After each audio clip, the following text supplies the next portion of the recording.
Gano Swego, Gaso Gowenki say, Gayangi Haga and Yagway shout there, Hodana.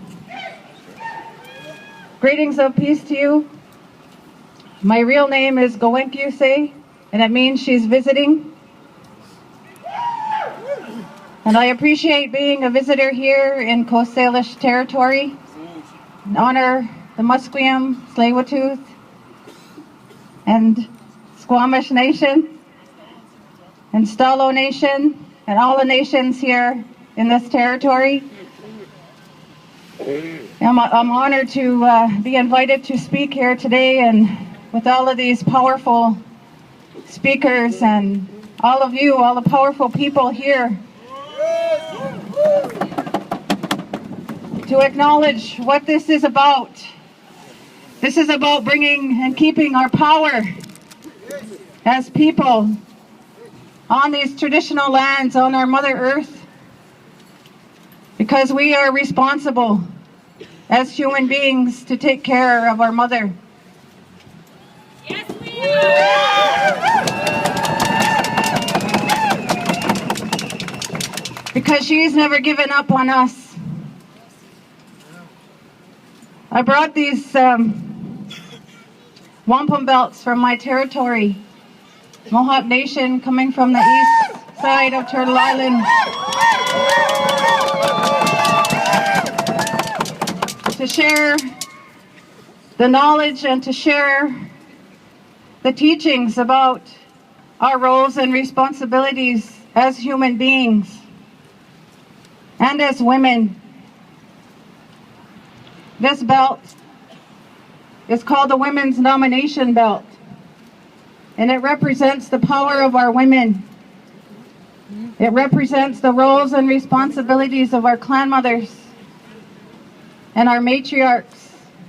And I want to acknowledge every woman, every matriarch who's here to remind me of my responsibility, and also my ancestors who walk with me, who help me with the words.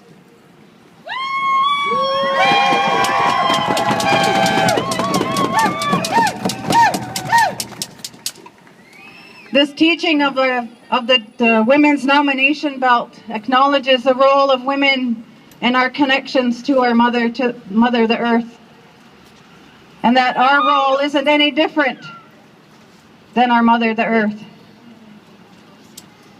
There's a direct connection between us as women and our mother, the Earth, to be life givers, to carry life. We have always had that responsibility, and it's not going away.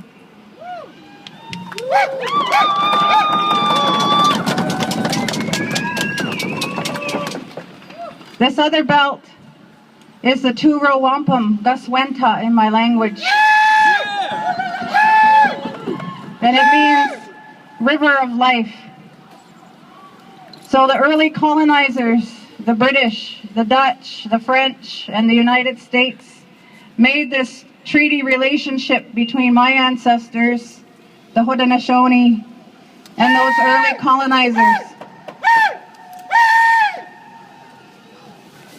It represents, this purple line represents our canoe, and it carries our laws, our culture, our tradition, our language, our beliefs, who we are as a people.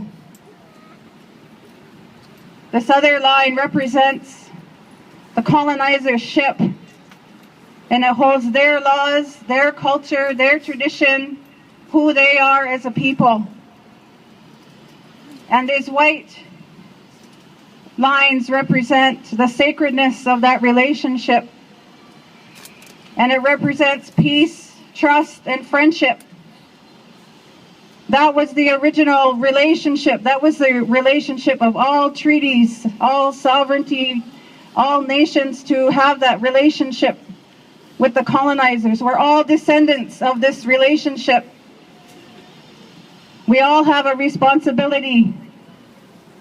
But then all of a sudden the Canadian and British government created not just Bill C-45, they created the BNA Act, and the Indian Act, and it violated this original relationship. It violated our laws, our sovereignty, and who we are as a people. But we've never forgotten. We've never forgotten who we are as a people, and we've always carried on those responsibilities. And so now it's time to keep and maintain our power, to bring this back, to revitalize this.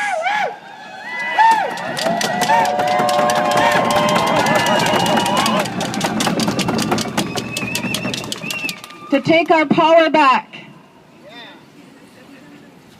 To keep our power. We've survived that 500 years of colonization. We're here to stand, to speak up, to have a voice, to say what needs to be said without fear, without shame, without guilt.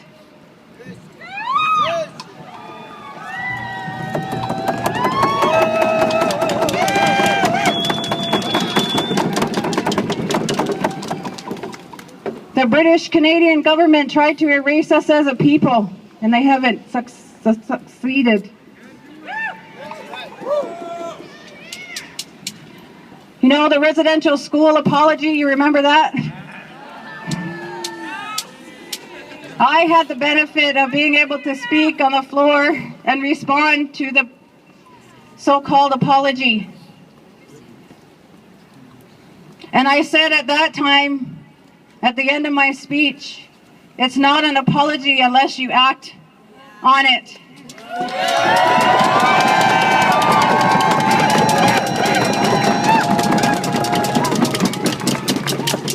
And they haven't acted on it. They've made it worse. They're making it worse, but we're the better ones. We're the better ones for it, because we are the ones to protect our lands and our territories and our waters and our future generations.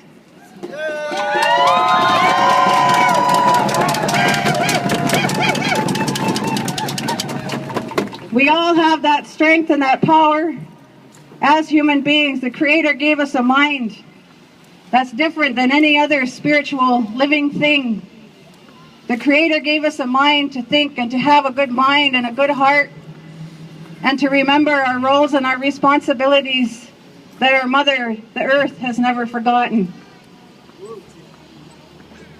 So thank you for the opportunity, and thank you to Darla and to Kelly and to all of the other women, to the women from Idle No More who started this whole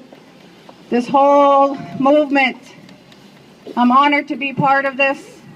Honored to be part of it and living in this territory for a little while, just visiting. And thanks to all of you for helping to protect our Mother Earth. Nyawan.